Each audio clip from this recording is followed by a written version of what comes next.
రామ్ చరణ్ గారికి global star అనే tag దాదాపుగా ఇంటి పేరుగా మారుతోన్న దశ. ఆయనను మెగా ఫ్యాన్స్ మాత్రమే కాకుండా చాలా మంది మూవీ లవర్స్ కూడా గ్లోబల్ స్టార్ అనే సంబోధిస్తున్నారు.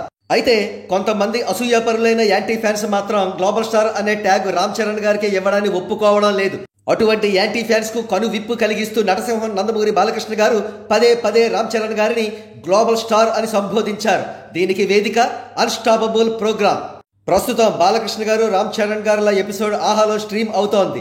బాలకృష్ణ గారు రామ్ చరణ్ గారిని ఇంటర్వ్యూ చేస్తూ గ్లోబల్ స్టార్ అంటూ సంబోధించారు. అంతేకాకుండా వారిద్దరి చిట్ చాట్ లో కూడా పలుమార్లు బాలకృష్ణ గారు రామ్ చరణ్ గారిని గ్లోబల్ స్టార్ అనడం వీణులు విందుగా అనిపించింది. ఇటీవల game changer pre release event లో Andhra Pradesh deputy chief minister Pawan Kalyan garu కూడా రామ్ చరణ్ గారిని గ్లోబల్ స్టార్ అనడం మనం చూశాం. ఈ విధంగా Tollywood super stars and senior stars అందరూ కూడా రామ్ చరణ్ గారిని గ్లోబల్ స్టార్ గా అంగీకరించడం చూస్తుంటే రామ్ చరణ్ గారిని అందరూ కూడా గ్లోబల్ స్టార్ అని పిలవడం ఒక కామన్ ప్రాక్టీస్ అయిపోయిందని అనిపిస్తోంది. ఇక అన్స్టాపబుల్ ప్రోగ్రామ్ గురించి మళ్లీ వచ్చేస్తే బాలకృష్ణ గారి హైపర్ యాక్టివ్నెస్ తో కూడినటువంటి ఎనర్జీ, రామ్ చరణ్ గారి రాయల్ డీసెన్సీ, వారిద్దరి ఆహ్లాదకరమైన సెన్స్ ఆఫ్ హ్యూమర్ తో కూడినటువంటి చిట్ చాట్ చూసిన కొద్దీ పదే పదే చూడాలనిపిస్తోంది. కాగా సంక్రాంతి బరిలో రామ్ చరణ్ గారు గేమ్ చేంజర్ చిత్రం ద్వారా, బాలకృష్ణ గారు డాకు మహారాజు చిత్రం ద్వారా పోటీ పడబోతున్నారనే విషయం తెలిసిందే.